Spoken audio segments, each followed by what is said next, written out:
নমস্কার, দিশারি বাংলার নিউজ বিশ্লেষণের প্রতিবেদন। কাশ্মীরে হিন্দুরা রক্তাক্ত।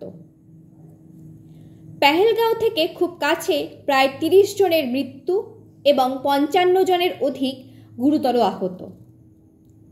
লস্করে তৈবার জিহাদি গ্রুপ টিআরএফ এই অপকর্মটি করেছে।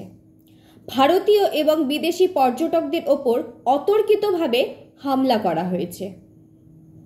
উল্লেখিত বিষয় এই যে বিশেষ করে হিন্দু ধর্মের লোকের ওপর হত্যাকাণ্ডটি চালানো হয়েছে। ৩ জন মুসলিম যুবক, যাদের নাম আসিফ শেখ, আদিল শেখ এবং সোলেমান সহ মোট ৭ জনে এই হত্যালীলা চালিয়েছে। মূলত এই হত্যাকাণ্ডটি হলো টার্গেট কিলিং, কারণ বেছে বেছেই হিন্দু ধর্মের মানুষের ওপরই এই কাজটি করা হয়েছে। কাউকে আজান দিতে বলা হয়েছে, আবার কাউকে বিবস্ত্র করা হয়েছে এবং সরাসরি গুলি করা হয়েছে। ভারতের প্রধানমন্ত্রী নরেন্দ্র মোদীজির নামে তিরস্কার করা হয়েছে। কাশ্মীরি পুলিশ এবং ভারতীয় সেনার ছদ্মবেশে পাকিস্তান থেকে জঙ্গিরা অনুপ্রবেশ করেছে। ৩৭০ ধারা বিলুপ্তির পর জম্মু কাশ্মীরে গণতান্ত্রিক ব্যবস্থা প্রতিষ্ঠিত এবং উন্নত করা হয়। আর্থিক উন্নতি সহ বিভিন্ন বিকাশধর্মী কাজ ভারত সরকারের দ্বারা করা হয়, কিন্তু জঙ্গিদের কুদৃষ্টি ভারতের বিকাশে গুরুতর আঘাত হানল।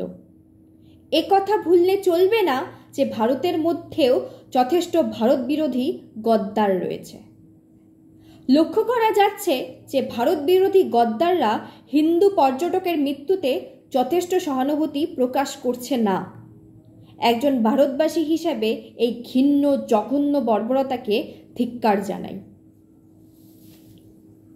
আশা করব ভারতবাসী এবার জাগ্রত হবে। ভারতে কিছু রাজনৈতিক দল রয়েছে যারা হিন্দুদের মৃত্যুকে যথেষ্ট গুরুত্ব দেয় না। ভারতে কিছু ধর্মনিরপেক্ষ অপদার্থ রয়েছে যারা হিন্দু হয়েও হিন্দুত্বকে গুরুত্ব দেয় না।